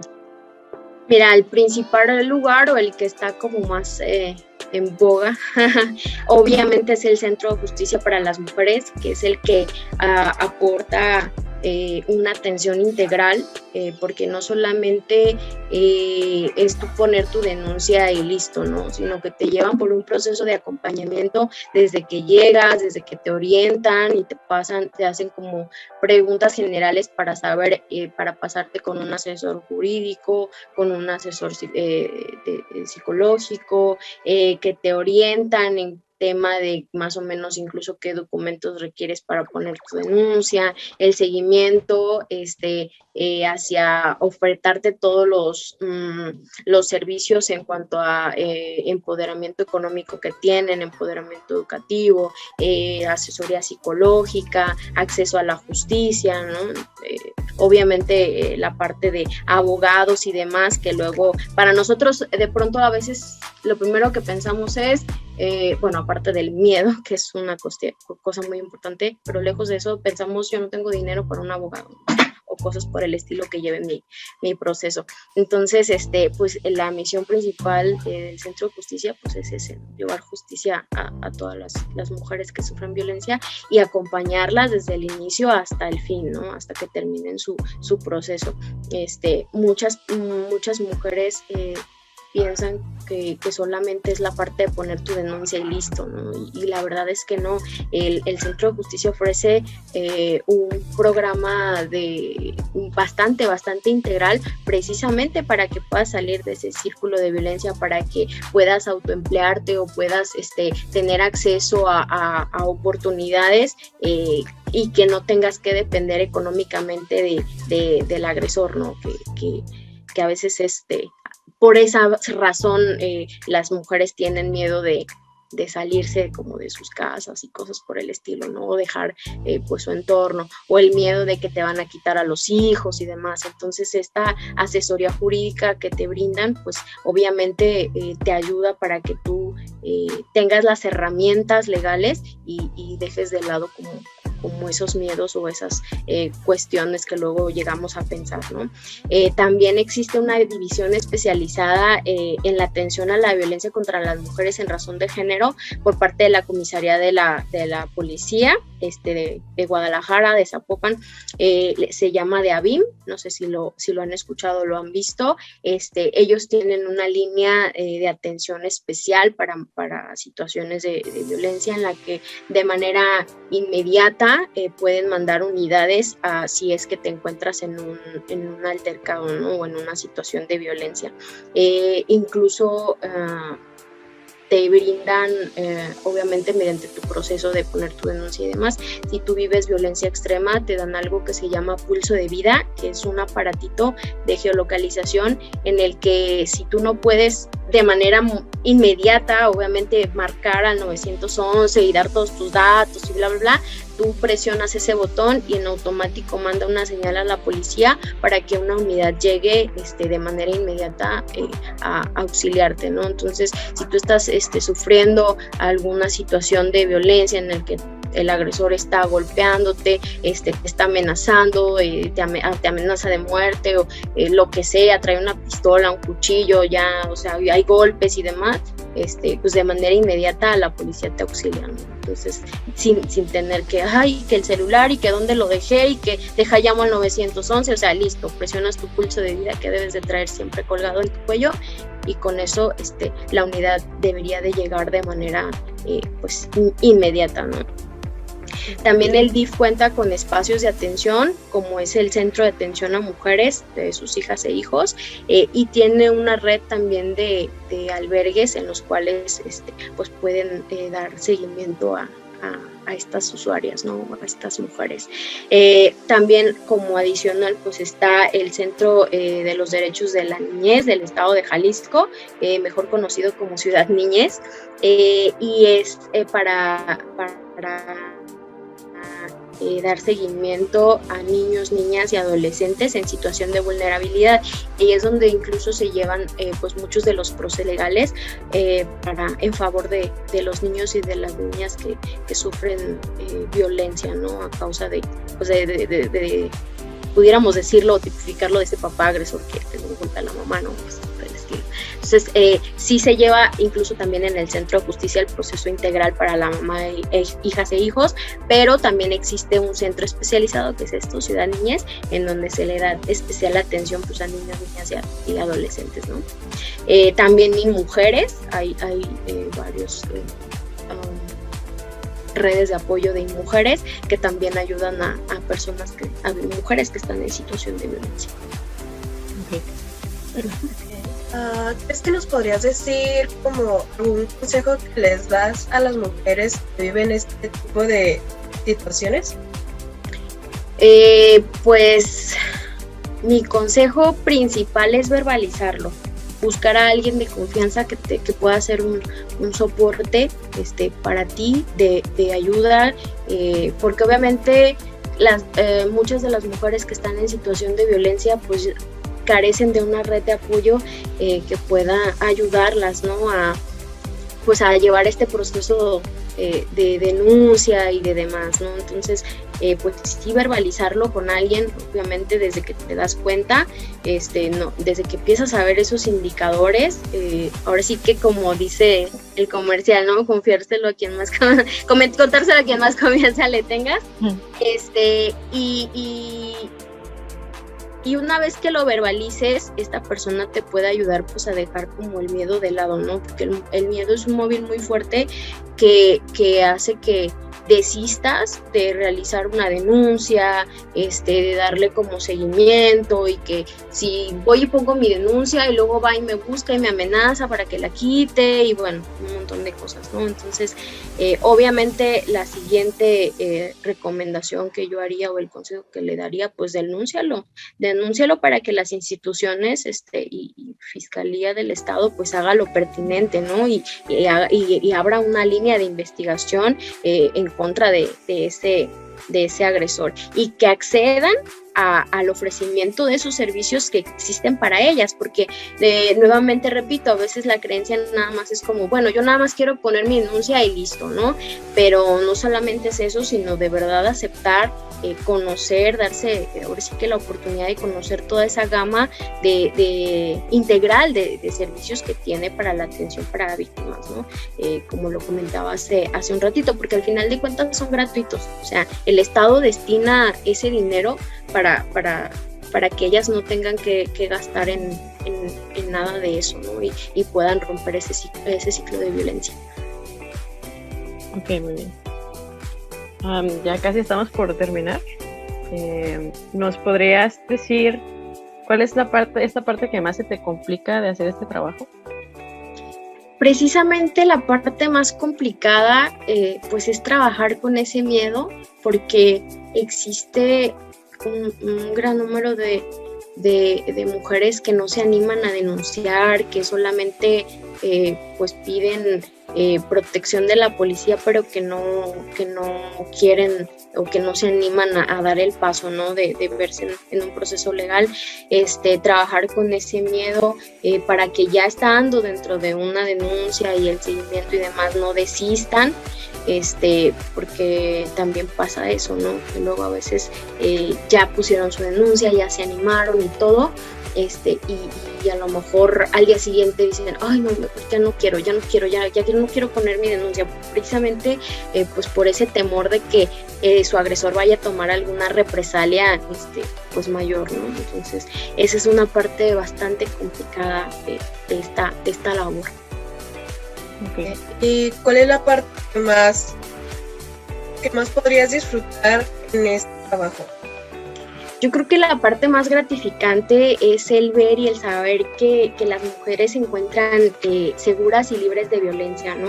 De pronto cuando hacemos esas llamadas de seguimiento y nos dicen que su agresor ya no la ha buscado, que el agresor respetó las medidas de protección que se le brindaron a la mujer, a la víctima, que te dicen que ya que se sienten más seguras, que la policía sí pasa por sus domicilios. Obviamente, pues la policía no va a ir todo el tiempo a tocarte a tu casa, pero sí el saber que por lo menos está dando rondines por tu colonia y que pues tú puedes hablarle en el momento en el que tú lo necesites, de pronto eso ya es lo que se vuelve gratificante, ¿no? Saber que de pronto ya se les brindó esa justicia que buscaban y que superaron el miedo de que se les quitaran a sus hijos, porque los agresores son así, o sea, te amenazan con que si tú continúas con tu denuncia, te voy a quitar a tus hijos. Si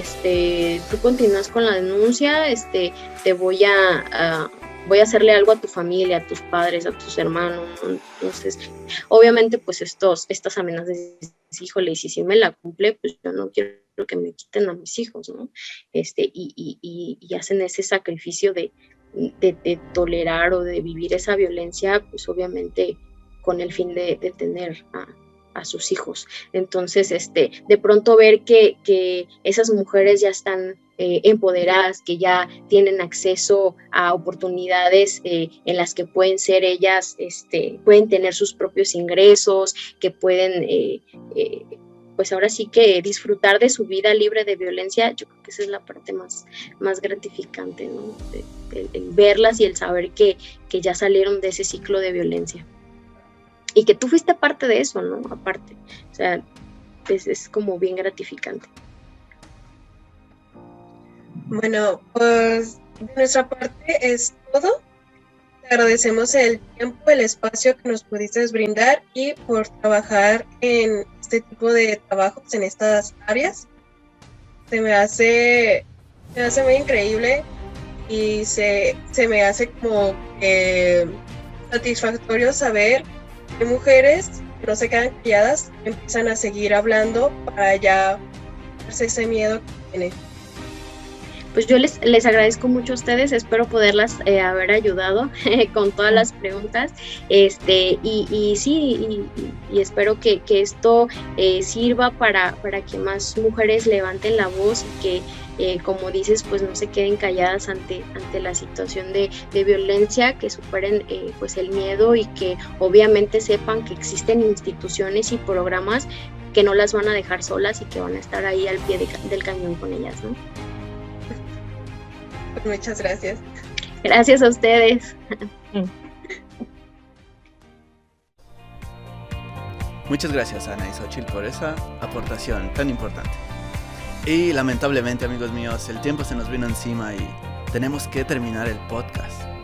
Y recuerden, espero que esta información les haya funcionado o les haya servido de algo. Y si conocen a alguien, ya tienen la información suficiente para orientar a esa persona y ayudarla un poco. Se despide de ustedes Arturo Torres y nos vemos la próxima semana. Adiós.